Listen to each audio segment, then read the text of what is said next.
Assalamualaikum warahmatullahi wabarakatuh. Alhamdulillahirabbil alamin wa bihi nasta'inu ala umurid dunya waddin wassalatu wassalamu ala asrafil anbiya'i wal mursalin wa ala alihi wa ashabihi wa man tabi'ahum bi ihsanin ila yaumiddin. Asyhadu an la ilaha illallah wahdahu la syarika lah wa asyhadu anna Muhammadan abduhu wa rasuluh. Allahumma shalli wa sallim wa barik ala Muhammad wa ala ali Muhammad kama shallaita wa barakta ala Ibrahim wa ala ali Ibrahim fil alamin innaka Hamidum Majid. Rabbi shrah li sadri wa yassir li amri wahlul 'uqdatam min lisani yafqahu qawli. Amma ba'du. Bapak-bapak dan ikhwas sekalian, a'azani Allah wa iyyakum ajma'in. Alhamdulillah, pada kesempatan malam ini ya kita bisa bertemu kembali di dalam majelis kajian kitab Fadlul Islam. Tentu saja atas izin Allah kita bisa bertemu di sini. Alhamdulillah dalam keadaan sehat walafiat.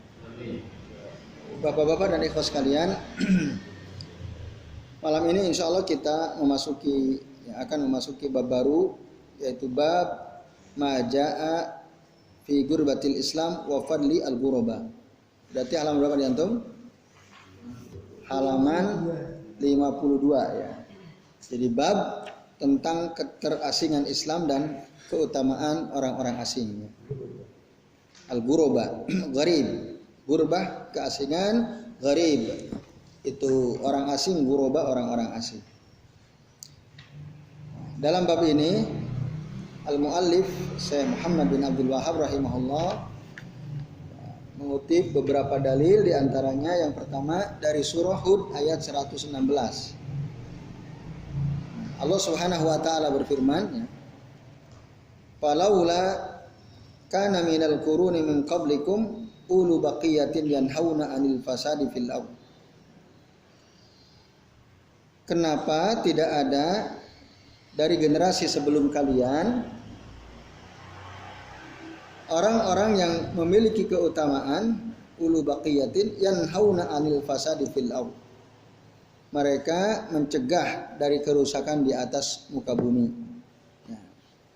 Yanhauna 'anil fasadi fil ardh. Ini dalil yang pertama. Nah, ikhwas sekalian, azani Allah wa iyyakum ajma'in.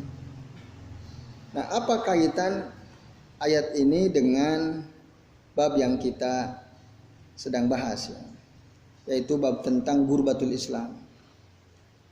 Nah, di sini dikatakan bahwa Islam itu awal mula datang dia gharib. Awal mula Islam tumbuh di Makkah adalah sesuatu yang aneh, asing di lingkungannya. Kelak nanti di akhir zaman akan kembali asing. Pun demikian nanti orang-orang yang berpegang teguh kepada Islam, berpegang teguh kepada sunnah, maka mereka menjadi orang-orang yang asing. Al-mutamassiquna bi sunnati aw bil Islam yakunu ghuraba. Seperti di Makkah dahulu. Lalu dikaitkan dengan ayat yang barusan kita dengarkan bersama.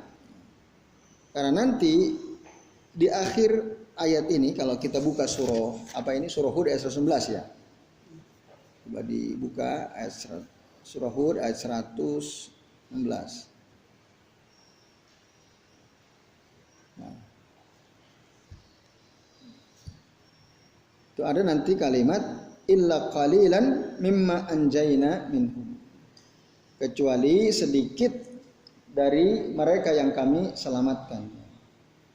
Kecuali hanya sedikit dari mereka yang kami selamatkan. Nah, kata qalil, nah itu. Kata qalil itu disitulah relevansi ayat ini dengan bab yang sedang kita bahas. Jadi akhir ayat surah Hud ayat 16 itu ada kalimat illa qalilan mimma aw mimman anjayna min. Itu. Jadi orang-orang yang mencegah atau yang mencegah kerusakan di muka bumi itu hanya sedikit. Jadi kebanyakan orang membiarkan kerusakan terjadi di atas muka bumi. Nah, dan orang-orang yang mencegah kerusakan itu nanti kelak dianggap aneh. Makanya mereka sedikit, ya, jumlah yang sedikit dianggap aneh, dan tapi itulah orang-orang yang diselamatkan oleh Allah Subhanahu wa taala, yaitu mereka yang senantiasa beramar ma'ruf, bernahi mungkar, dan diselamatkan oleh Allah dari azab api neraka. Nah, ini relevansi ayat yang kita baca barusan dengan bab yang sedang kita bahas.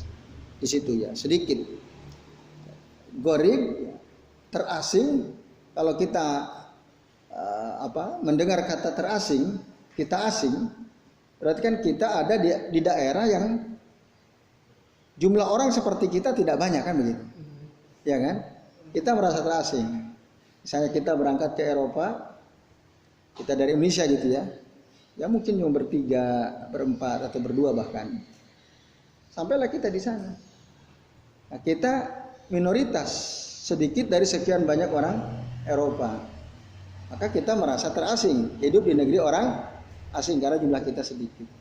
Nah, itu kaitan ayat yang kita baca barusan dengan bab yang kita sedang bahas tentang Ghurbatul Islam wa fadlu al-ghuraba.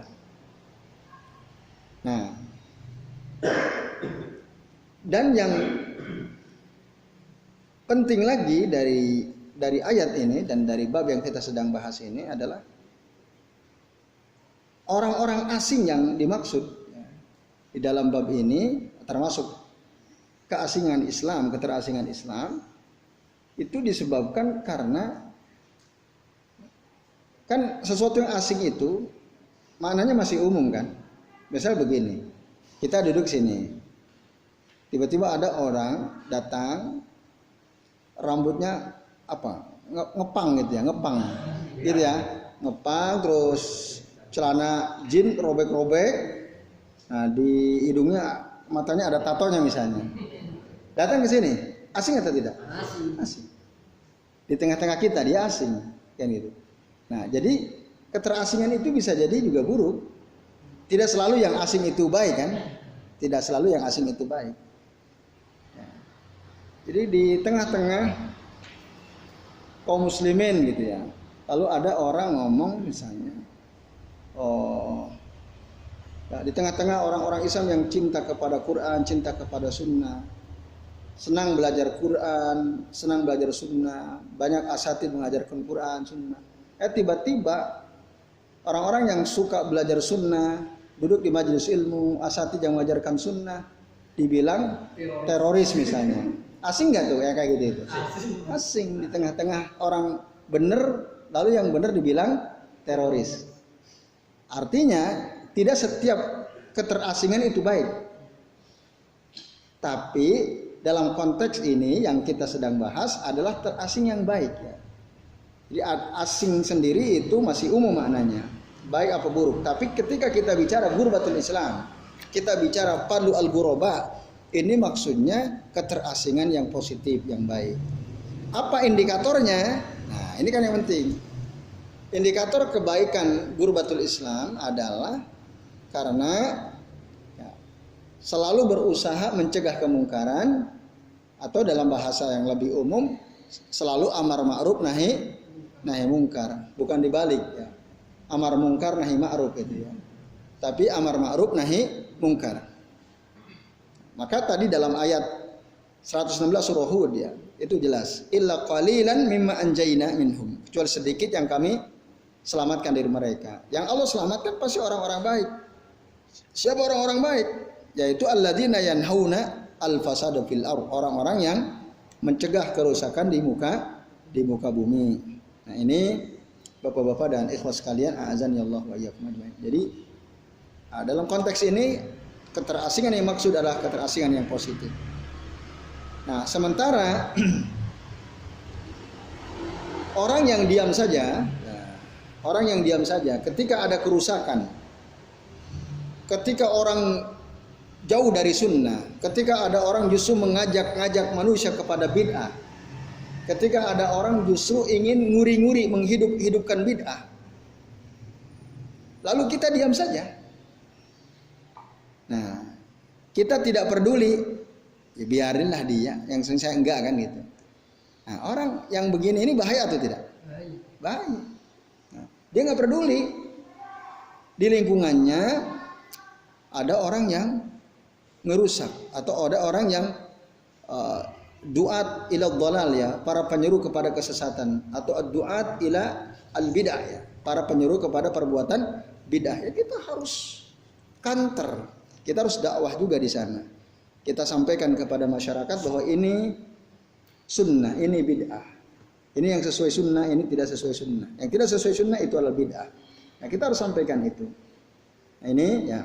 Maka kalau kita baca Bapak-bapak dan ikhwas sekalian, ayat 117 dari surah Hud, lanjutan dari ayat ini, ada yang hafal? Nah, kan jelas sekali.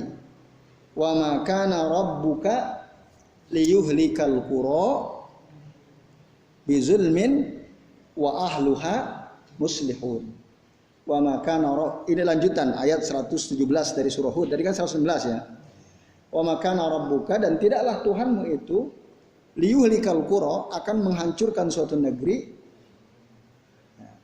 wa bizulmin, dengan zalim, wa ahluha muslihun, sementara penduduk negeri tersebut melakukan perbaikan.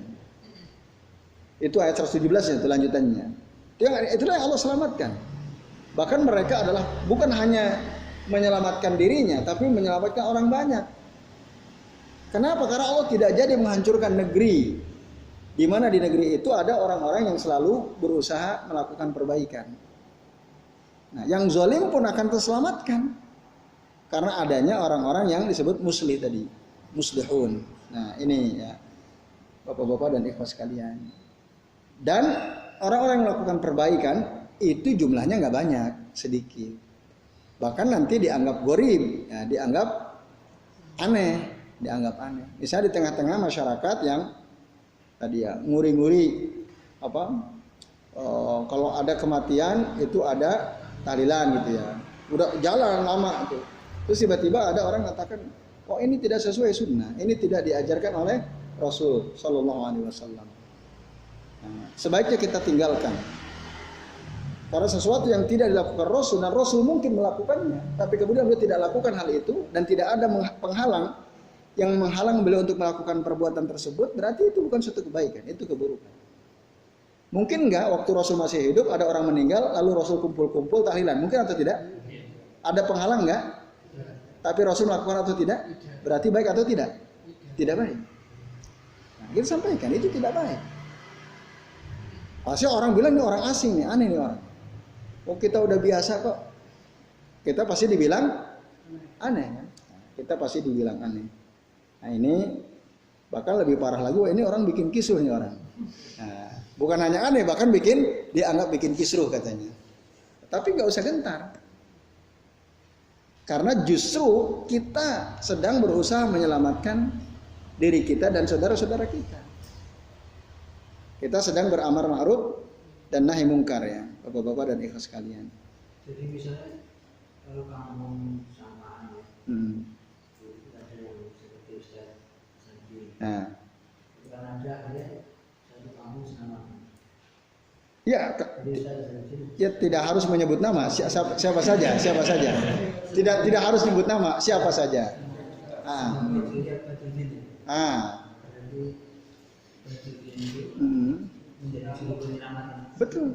Betul sekali. Sebagaimana Pak Nasir misalnya di kampungnya, maka antum menjadi juru penyelamat berdasarkan ayat tadi, surah Hud ayat 117.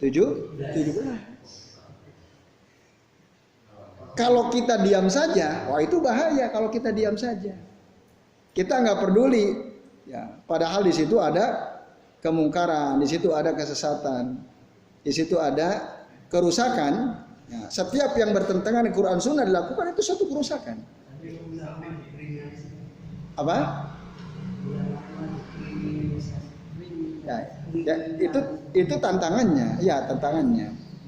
Maka tadi, kalau gitu ini orang bikin kisruh, udah laporin polisi. Kenapa? Ini orang bikin kisruh. Apa alasan bikin kisruhnya? mengobrak-abrik suatu kebiasaan yang sudah mentradisi kan di masyarakat, dilaporin tuh. Nah, kan gitu. Sempat tuh ada orang menjelaskan bahwa ini bid'ah. Wah, hati-hati antum tadi. Antum bikin kisruh. Ada orang bilang begitu. Antum bikin kisruh antum. Hati-hati loh. Bisa ditangkap antum gitu. Nah, kenapa asal gitu ya? Kenapa asal? Ah, itu tantangan. Nah, ini ya, Ustadian. Jadi dianggap aneh gitu. Nah, itu memang tantangannya. Tapi tadi sekali lagi sesungguhnya kalau kita kembali kepada Quran dan Sunnah, justru orang-orang yang berusaha menjelaskan mana yang hak, mana yang batil, mana yang sahih, mana yang khoto, mana yang sesat, mana yang tidak sesat, mana yang dhol, ya, mana yang sunnah, mana yang bid'ah, itu dia menjadi sebab Allah selamatkan negeri tersebut karena masih ada orang-orang itu. Nah, kalau tidak di dalam hadis riwayat Abu Daud Rasul mengatakan an Abi Bakr As-Siddiq radhiyallahu anhu mengatakan qala Nabi sallallahu alaihi wasallam innan nasa idza ra'au al-munkara. Sesungguhnya manusia itu kalau melihat kemungkaran falam yughayyiru, tapi dia tidak merubah, dibiarkan kemungkaran itu. Nah, ausaka an ya'umahumullahu biiqabim minhu aw biiqabihi. Maka Allah akan meratakan kepada mereka azabnya. Allah akan ratakan, diazab semua. Kalau kita diam saja, meskipun kita orang soleh, sholat 5 waktu terjaga, bahkan selalu jamaah, kita rajin hadir ke majelis ilmu, tapi nggak peduli sama lingkungan, kerusakan yang ada di lingkungan, itu nanti kena juga. Allah ratakan tadi. Innan nasa idza ra'au al-munkara falam yughayyiru, maka ausaka ay ya'umahumullahu bi'iqabim minhu. Hadis akhrajahu Abu Daud rahimahullah. Nah, ini. Bahkan Al-Qur'an ada juga surah Al-Anfal ayat 25. Gimana bunyinya? Al-Anfal ayat 25. Wattaqu fitnatan. Terus la tusibannal ladzina zalamu minkum khassah. Hati-hatilah kalian terhadap fitnah atau azab yang tidak hanya menimpa alladzina zalamu minkum khassah, orang-orang yang zalim saja di antara kalian. Jadi nanti ada azab Allah yang kena bukan hanya orang zalim, yang baik-baik pun kena. Nah, itu ya. Allah wattaqut fitnatan la tusibanna alladzina zalamu minkum khassah innallaha syadidul iqab. Sesungguhnya Allah itu maha keras azabnya. Nah, itu menegaskan hadis Nabi tadi ya. Atau hadis Nabi tadi merinci apa yang ada dalam surah Al-Anfal ayat 25. Nah, ini dia Bapak-bapak dan ikhwas sekalian, azani Allah wa iyyakum ajmain. Tapi sayang ada orang begini. Dia salah dalam memahami ayat Al-Quran, dalam menafsirkan ayat Al-Quran. Dulu ada tokoh, ada dulu artis dangdut goyang ngebor. Lu lagi rame-ramenya, kan orang pada protes tuh. Ada yang bela nggak? Ada yang bela kan? Oh, dia cari uang. Masa dengan goyang ngebor aja kita iman kita rontok? Gitu ya. Terus ada juga mau ada konser Lady Gaga kalau misalnya di Jakarta dulu. Kan ada tokoh-tokoh teriak, ngapain kita ribut-ribut? Masa sama Lady Gaga aja iman kita rontok? Kan ada tuh tokoh bilang begitu. Kayaknya tokoh yang ngomong begini yang ngomong teroris juga kayaknya. Yang lagi rame dibahas juga kalau nggak salah ya. Bisa di searching di Google itu. Masa sama Lady Gaga iman kita kalah? Kalau kita udah dapat petunjuk kayak gitu itu kecil. Artinya apa? Biarin aja, nggak usah dilarang-larang. Kan gitu maunya mereka. Mana dalilnya? Nah, ada dalilnya. Mana dalilnya? Mereka ya mengutip Al-Quran surah Al-Maidah ayat 105. Dikutip. Bukankah dalam Al-Quran Allah Subhanahu wa taala mengatakan, "Ya ayyuhalladzina amanu alaikum anfusakum la yadurrukum man dhalla idza ihtadaitum." Hai orang-orang yang beriman, perbaikilah diri kalian sendiri. Ya, perbaiki diri kalian sendiri. Tidak akan membahayakan kalian mandalla, orang-orang yang sesat, kalau kalian sudah dapat petunjuk. Jadi orang sesat itu tidak akan membahayakan kalian kalau kalian sudah dapat petunjuk. Kalau kalian sudah jadi orang mukmin, kalau udah beriman, ya udah tahu sholat, terus ada orang sesat datang ke kita, ya biarin aja, nggak akan membahayakan kita. Nah, itu dasar mereka. Banyak orang menafsirkan seperti ini. Tapi ngerasa lebih pintar masalahnya. Ya harusnya baca kan tafsir para ulama. Jadi yang maksud ayat ini apa? Tapi mereka justru memahami ayat ini dengan salah gitu. Artinya apa? Kalau kita udah dapat petunjuk, kita udah jadi orang beriman, lalu ada orang sesat di depan kita, biarin aja, kita nggak akan terganggu dengan kesesatannya. Kan gitu kan? Alaikum anfusakum la yadurrukum man dhalla idza tadaitum katanya. Jadi kalau ada konser dangdut goyang ngebor, ada Lady Gaga dan lain sebagainya di tengah-tengah masyarakat kita, ya biarin, kita nggak akan rontok iman kita, enggak. Ngapain ribut-ribut kan gitu? Ngapain demo ribut tolak ini dan itu? Nggak usah, biarin aja. Nah bahaya sekali orang seperti ini. Konser dangdut goyang ngebor, kemaksiatan bukan? Kemungkaran bukan? Konser Lady Gaga kemungkaran bukan? Karena udah gitu bayarnya mahal sekali kan, paling murah $1.500.000 paling murah. Kok dibiarin? Nah maka tadi kata Rasul, innan nasa idza ra'au al munkara walam yughayyiru ausaka ayyamahumullahu biiqabim minhu. Mereka nggak baca hadis ini. Kemana itu hadis? Hilang kali ya, dimasukin kantong plastik sehingga nggak bisa lihat gitu. Padahal jelas dalilnya. Nah ini maka hati-hati. Tapi memang banyak orang berdalil dengan ayat 105 dari surah Al-Maidah. Yang penting kita udah dapat petunjuk, udah yang sesat-sesat nggak akan mempengaruhi kita. Oke, betul di satu sisi kalau kita udah dapat petunjuk, tapi bukan berarti kita diam membiarkan. Justru kalau kita membiarkan ada kemungkaran, kita diam saja. Yang tadinya kita dapat petunjuk, itu berbahaya. Ya. Oke, kita soleh gitu ya, tapi nanti Allah akan azab kita. Allah akan azab kita. Sebagaimana dijelaskan dalam surah Al-Anfal ayat 25 ya tadi yang sudah kami bacakan. Wattaqu fitnatan la tusibanna alladzina zalamu minkum khassa wa'lamu innallaha syadidul iqab. Nah, ini dia Bapak-bapak dan ikhwas sekalian, azan ya Allah.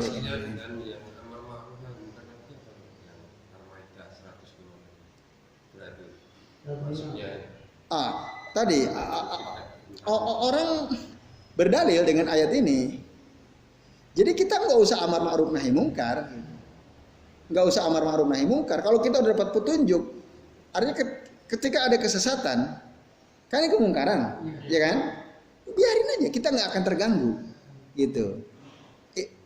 Nah, maksudnya tadi orang yang memahami ayat ini dengan cara seperti itu nggak benar. Meninggalkan amar ma'ruf nahi mungkar karena kita merasa kalau kita udah dapat petunjuk lalu ada orang sesat, itu aman-aman saja. Nah, tidak begitu. Jadi ayat ini tidak menunjukkan ke arah itu. Bahwa kita kalau sudah dapat petunjuk ada orang sesat, ya biarin aja. Ayat ini tidak menunjukkan ke situ. Artinya apa? Artinya kalau kita udah dapat petunjuk, memang kita nggak bisa disesatkan. Tapi bukan berarti kita tidak beramar ma'ruf nahi mungkar, gitu maksudnya. Kita perbaiki diri sendiri, gitu. Terus kita dapat petunjuk kan?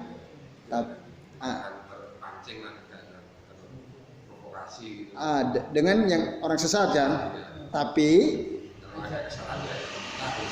ya kalau ada kesesatan kita harus gerak. Kita harus amar ma'ruf nahi mungkar itu. Kan yang tadi saya sampaikan, mereka meninggalkan itu, meninggalkan amar ma'ruf nahi mungkar sebagaimana tadi dijelaskan pada ayat 116 surah Hud. Falaula kana minal quruni min qablikum ulu baqiyatin yanhauna yanhauna 'anil fasadi fil ardh. Kenapa kok tidak ada generasi sebelum kalian, orang-orang yang memiliki keutamaan tidak melarang kerusakan di atas muka bumi? Itu. Nah, ini ya Bapak-bapak dan ikhwas sekalian, a'azani Allah wa iyyakum ajmain. Jelas ya? Apa? Sisa. Ya, makna asalnya sisa. Jauh sekali. Ini apa namanya? Ulu fadl. Sebagian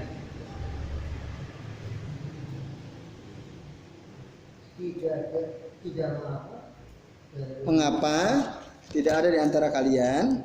Sebabnya ada. Apa? Itu sisa. Iya, makna baqiyah sisa, betul sekali. Di situ apa? Enggak ada. Ada, coba antum baca yang lengkap. Masa nggak ada terjemahannya? Buka halaman berapa? Antum buka halaman berapa itu? Surah Hud ayat 16 ayat pertama.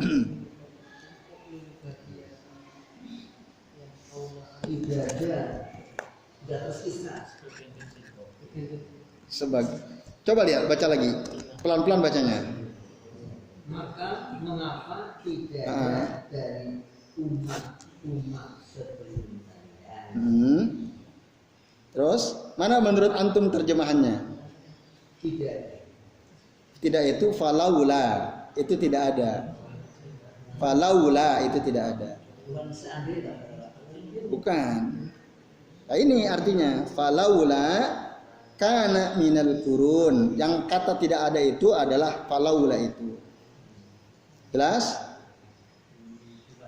Bukan. Ya kata baqi bisa juga artinya sisa, bisa juga kekal. Baqin itu kan kekal. Bako wujud kidam bako itu ya kekal. Sisa ya yang memiliki keutamaan kalau di sini ya diartikan yang memiliki keutamaan. Nih. Berarti kata dasarnya Bako betul, baqiyah. Jadi sisa. Coba Nasir dan sekalian renungkan kata sisa ya. Ainal baqi, misalnya saya beli bakso harganya 15.000, uang saya 20.000. Mana susunya? Ainal baqi. Susuknya mana susuknya? Bahkan dalam bahasa Jawa disebut susuk kan? Baqi itu susuk. Artinya sisanya. Artinya apa? Baqi sisa itu kan yang masih ada kan? Yang masih ya kalau kita kaitkan dengan kata bako yang masih ada kan gitu. Turahan uang saya mana? Atau dalam bahasa lain turahannya mana kan gitu. Nah itu. Jadi bukan tidak. Ya. Nah kalau dalam tafsir Ibnu Al-Jauzi beliau mengatakan bahwa makna baqiyah itu ya sini disebutkan qaumun lahum baqiyah aw fihim baqiyah. Kenapa disebut fihim baqiyah? Idza kanat fihim khairun. Nah, idza kanat fihim khairun, ketika di dalam mereka itu ada kebaikan, maka diterjemahkan ulu baqiyah itu orang yang memiliki keutamaan. Au ulu tamyiz. Ibnu Al-Jauzi mengatakan ulu baqiyah maknahu ulu tamyiz. Tamyiz itu maksudnya ya dari kata mumtaz ya. Mumtaz tamyiz.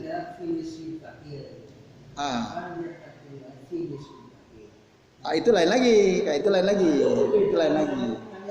Itu yang suruh nikah kan? Kan menyempurnakan sebagian agama. Falyattaqillah fi nisfil baqiyah. Maka sebagian lagi, itu kalau sebagian lagi sempurnakan. Oke, itu Pak Nasir ya dan sekalian. Oke, itu ayat yang pertama. Nah, kalau ingin lebih luas wawasan tentang kata-kata dalam Al-Quran, ada tafsir Ibnu Al-Jauzi, itu bagus sekali ya. Tafsir Ibnu Al-Jauzi. Nah, itu maka disebutnya tafsir Jam'ul Aqwal. Tafsir yang mengumpulkan di dalamnya pandangan-pandangan sahabat dan tabi'in. Nanti apa? Ada ya. Tafsir Ibnu Al-Jauzi atau antum cari di maktabah Waqfiyah ya, filenya bisa dicari. Tafsir Ibnu Al-Jauzi. Oke itu. Lalu kemudian Bapak-bapak dan ikhwas sekalian, dalil yang kedua yang disebutkan an Abi Hurairah radhiyallahu anhu marfu'an. Dari Abu Hurairah radhiyallahu anhu, hadis marfu, maksudnya marfu itu sampai kepada Nabi sallallahu alaihi wasallam. Bada'al Islamu ghariban. Islam datang atau awal mula Islam datang itu gharib asingnya. Wa sayaudu kama bada'a ghariban, dan Islam akan kembali sebagaimana awal mula datang, yaitu asing kembali ya. Fatuba lil ghuraba. Nah, fatuba lil ghuraba. Maka apa tuh? Tuba di situ berbahagia. Berbahagialah bagi orang-orang yang asing. Orang-orang yang pada hadis pertama ya al-ghuraba itu orang-orang yang asing. Nah, tapi Bapak-bapak dan ikhwas sekalian, nah lagi-lagi saya mengutip dari tafsir Ibnu Al-Jauzi. Nah, di dalam tafsir Ibnu Al-Jauzi kata ghuraba itu ada 5 arti berdasarkan pandangan dari para ulama, sahabat dan tabi'in ya. Pertama, makna ghuraba itu adalah ismu sajaratin fil jannah. Nama pohon di surga. Jadi nanti di surga itu ada pohon namanya pohon tuba.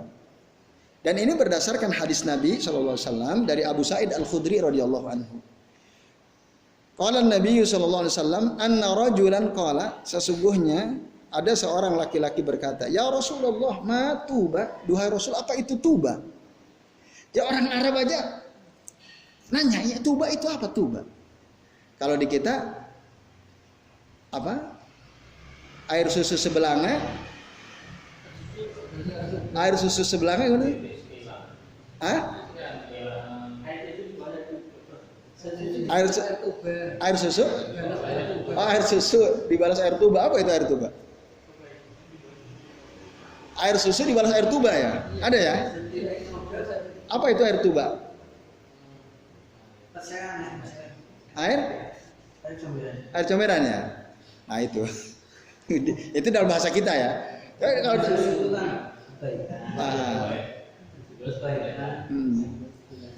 Nah itu perlu ditelusuri itu asal usul kok air tuba jadi jelek. Padahal kata tuba itu kan dari kata toyib asal mulanya. Toyib tuba itu baik. Kok jadi jelek? Itu nggak tahu tuh. Sejarahnya gimana tuh sejarahnya ya? Albir itu lebih baik. Kalau di Bali itu nah itu dia. Iya. Ya kira-kira begitulah. Ya.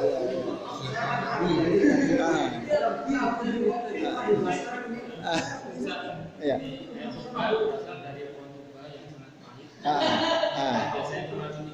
Untuk meracun ikan. Ada berarti pohon tuba ya?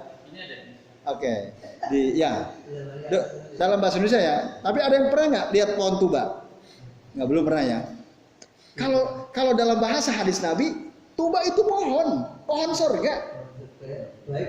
Ya tadi kan dia bertanya, ya Rasulullah, ma tuba? Qala syajaratun fil jannah. Tuba itu adalah pohon di surga. Kalau di Indonesia, pohon yang rasanya pahit. Ya kan, Pak Anar ya? Dalam kamus besar bahasa Indonesia bukan? Dalam ensiklopedia bahasa Indonesia. Oh, Kompasiana. Nah ini menarik kan? Tuba dalam bahasa Indonesia pohon tuba yang rasanya pahit.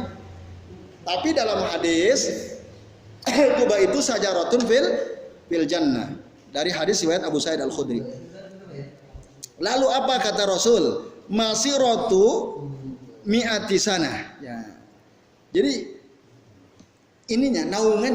naungan pohon tuba itu dari satu sisi ke sisi yang lainnya, kalau kita mau tempuh, kita butuh perjalanan mi'atu sana, 100 tahun. Itu pohon naungannya kalau kita mau tempuh, itu pohon di surga. Naungannya itu jauh sekali.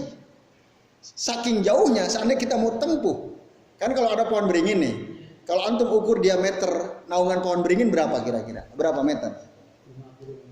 50 meter ada kira-kira? Enggak lah.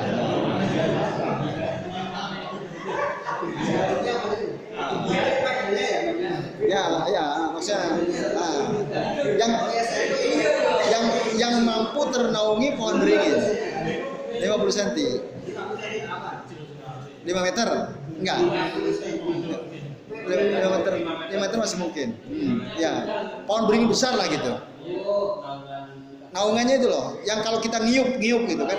Nah, yang kita bisa pakai iup.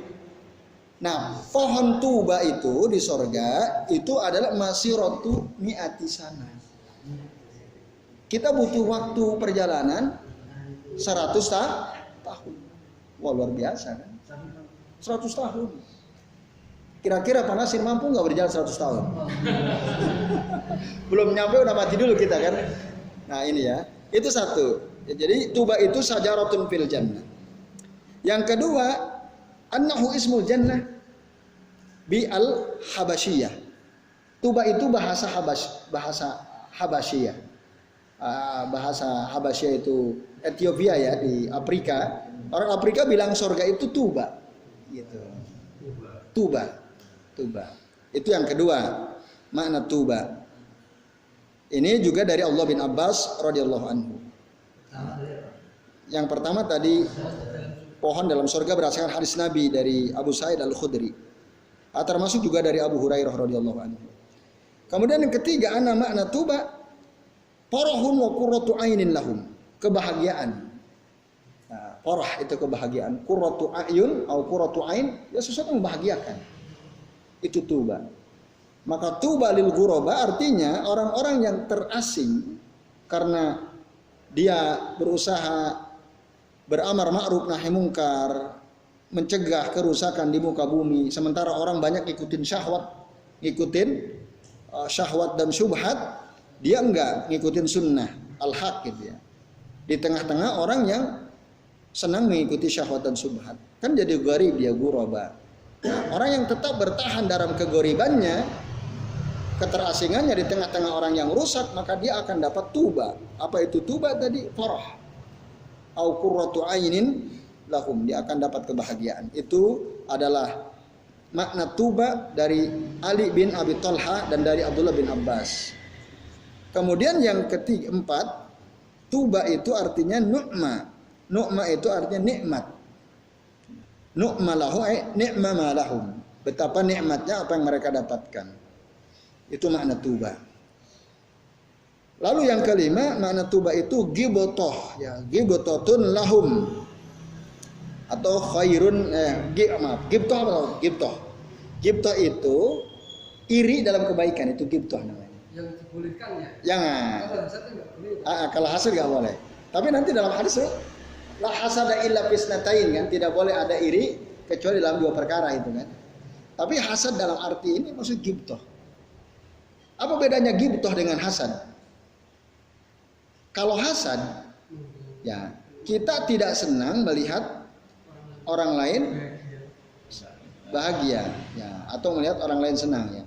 Susah melihat orang lain senang. Semos ya, susah melihat orang senang. SMS, susah melihat SMOS ya, susah melihat orang senang.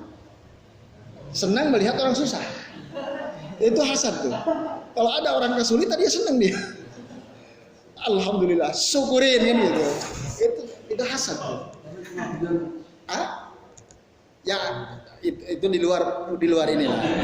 Yang penting orang hasad itu kalau ada orang senang dia kesusahan, tapi kalau ada orang susah dia senang.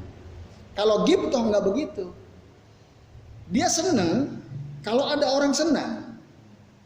Tapi dia juga ingin mendapatkan kesenangan sebagaimana yang didapatkan oleh orang itu. Dan dia sama sekali tidak berharap kesenangan itu hilang dari orang tersebut. Kalau orang iri, orang hasad itu, bahkan dia ingin, ya bukan hanya dianya susah, tapi dia ingin kesenangan yang dirasakan oleh orang itu hilang. Itu hasad. Ghibtoh enggak. Misalnya Pak Nasir orangnya rajin sholat lail, rajin baca Quran, sementara kita enggak serajin beliau misalnya. Kita ngelihat dia, aduh kok Pak Nasir usianya sudah 60 lebih, tapi sholat lainnya luar biasa, baca Quran luar biasa, hadir ke majelis ilmunya semangat luar biasa. Saya yang masih muda kok enggak seperti beliau ya. Nah, sambil kita doakan semoga Pak Nasir senantiasa diberikan kesehatan misalnya. Nah, itu namanya ghibtoh. Kita ingin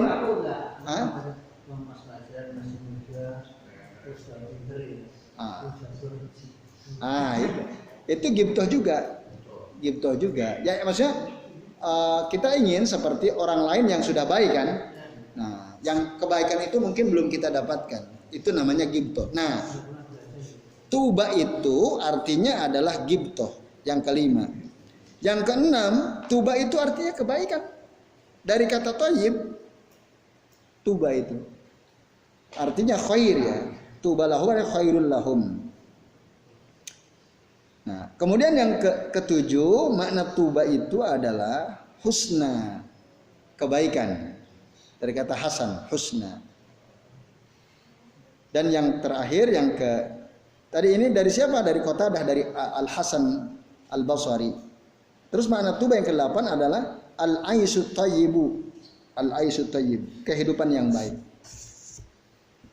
Nah, maka tadi ada kata tuba lil ghuraba.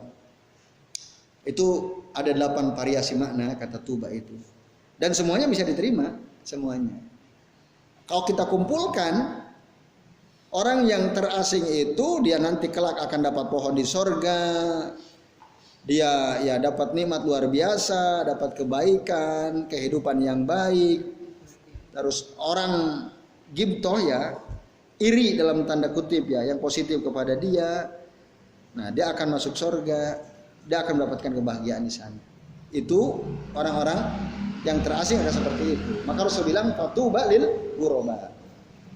Kemudian Bapak-bapak dan ikhwas sekalian, nah, satu lagi hadis yang ketiga, warahu Ahmad min hadisi Abdullah bin Mas'udin radhiyallahu anhu wa fihi qila wa manil ghuraba. Nah, ada yang bertanya kepada Rasul, siapakah orang yang ghuraba itu? Rasul mengatakan, qala an-nuzza'u minal qabail. Nah, an-nuzza'u minal qabaili. Apa makna an-nuzza'? Nah, an-nuzza'u minal qabail. Kata nuzza' jama' min kalimati nazi', nazi'un, nazi'ani nuzza'. Apa itu nazi'? Naza'a itu yang dicabut, tercerabut ya. Jadi kata nazi' atau nazi' adalah orang yang tercerabut dari lingkungannya. Jadi ghuraba itu adalah an-nuzza'u minal qabail. Orang-orang yang tercerabut dari sukunya, dari kabilahnya, dari sukunya. Nah, itu Bapak-bapak dan hadirin sekalian, ya. An-nuzza itu orang-orang, nah, kan kalau di sini diartikan orang-orang asing dari kabilah-kabilah, gitu kan? Tapi makna asal nuzza itu nazi', nazi' itu orang yang kan ada tuh. Innallaha la yanzi'u al-ilma itu ya. Allah tidak akan mencabut ilmu. Nah, gitu kan? Ada kata yanzi' mencabut. Tapi bi mautil ulama.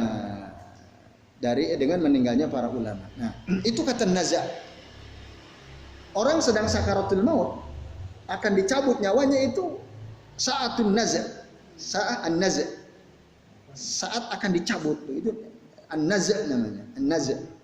Nazi' di sini al-nuzza' orang-orang yang ya tercabut dari siapa? Qabail, dari sukunya mereka, dari lingkungannya, dari masyarakatnya. Atau dalam bahasa lain terpencil, an ahlihi wa asiratihi. Ay alladzina yakhrujuna anil awtan li iqamati sunanid din. Orang-orang yang keluar dari negerinya, dari lingkungannya karena apa? Untuk menegakkan sunnah-sunnah agama. Di lingkungannya rusak, susah dia, terasing, akhirnya dia terpaksa yanzi', min qabilati. Keluar dia, terpaksa keluar. Hijrah dia. Hijrah. Nah, itu nuzza minal qabail. Di orang-orang yang asing gitu, di lingkungannya asing karena nggak kuat. Ya keluar dia, hijrah. Meskipun itu tempat kelahirannya, tanah kelahirannya, karena lingkungannya rusak, dia sendiri belum punya kekuatan untuk melakukan perbaikan di situ, keluar dia. Itu an-nuzza itu. Minal qabail. Tapi tentu kita berharap kalau bisa ya kita mempengaruhi kan gitu kalau bisa. Tapi ya kalau kita lihat sejarah kehidupan Rasul kan, Rasul tanah kelahirannya di Makkah kan, tercerabut nggak Rasul dari situ? Iya kan. Tapi hebatnya kan ketika sampai di Madinah kan banyak orang Yahudi Nasrani juga kan. Tapi di situ berhasil kan, berhasil. Walaupun nanti Mekah juga berhasil juga didakwahi kan. Nah, tentu kita berdoa ya bapak-bapak dan ibu sekalian, semoga kita tinggal di kampung-kampung yang kita mampu bersama-sama yang lain yang melakukan perbaikan. Mudah-mudahan seperti itu. Jangan sampai kita terusir, terkucilkan dari kampung di mana kita tinggal gara-gara kita berpegang teguh kepada sunnah. Jangan sampai seperti itu. Ya, maka berdoalah terus kepada Allah. Ya, semoga dakwah kita diterima, orang-orang bisa menerima sunnah. Itu yang tentu kita harapkan. Nah, karena ya saya kira berat apa yang dialami oleh Rasul ya. Jadi harus hijrah karena dikucilkan dan seterusnya. Itu bukan sesuatu yang gampang. Tapi insya Allah kalau orang beriman, ya para pejuang yang berusaha berpegang teguh kepada sunnah, apapun yang terjadi insya Allah bisa ya insya Allah. Nah, oleh karenanya jangan heran jika kita berusaha menegakkan Islam lalu dianggap aneh. Memang begitulah, begitu. Akan dianggap asing oleh orang. Jadi saya kira sementara ini teman sekalian, insya Allah nanti kita lanjut lagi karena waktu. Semoga bermanfaat. Sebelum diakhiri barangkali ada di antara ikhwas kalian yang mau bertanya, kami persilahkan. Adakah yang mau bertanyakan? Ya, fadhil.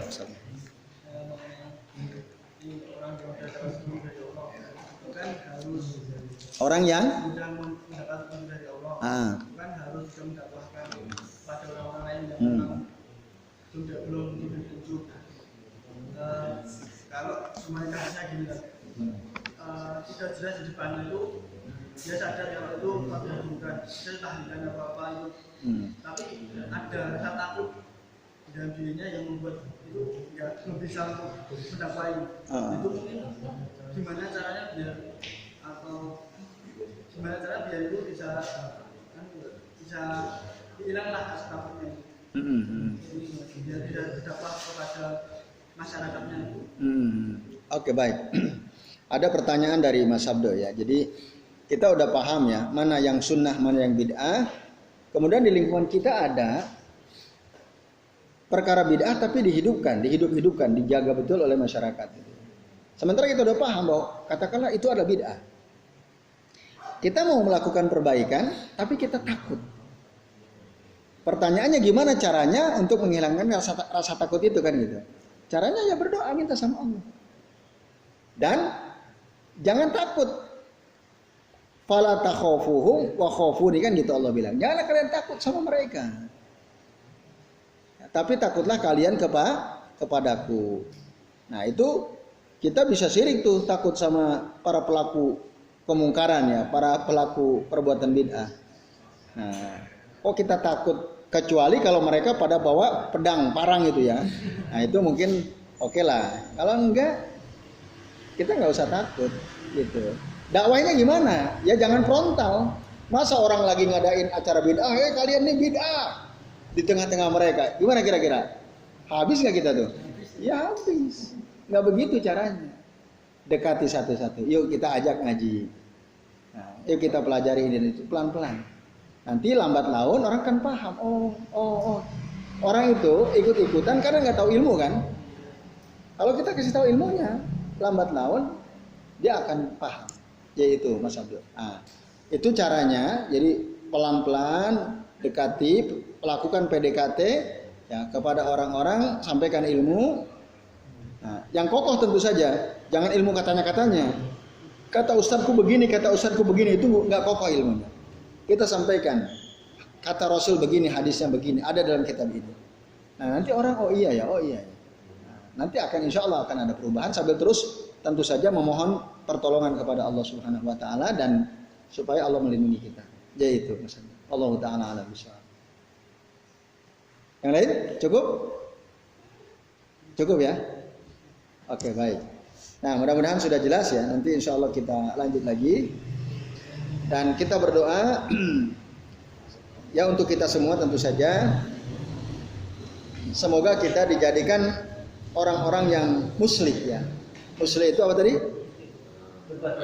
Mampu melakukan perbaikan ya dimanapun dia berada, di lingkungan, di kantor, di teman-teman dan seterusnya. Karena orang-orang yang muslih itu tadi menjadi sebab Allah tidak akan mengazab ya, lingkungan kita karena ada orang muslih di situ. Jadi kita berdoa sekali lagi semoga Bapak-bapak dan ibu sekalian kita yang hadir di sini oleh Allah dijadikan al-muslihin ya, orang-orang yang melakukan perbaikan. Demikian apa yang bisa kami sampaikan. Mohon maaf jika ada kesalahan. Sebelum waktu saya kembalikan ke Mas Sabdo selaku pembawa acara. Saya akhiri ya sallallahu ala Muhammadin wa ala alihi wa sahbihi wa baraka wa sallama alaihim ajma'in. Billahi taufiq wal hidayah. Wassalamualaikum warahmatullahi wabarakatuh.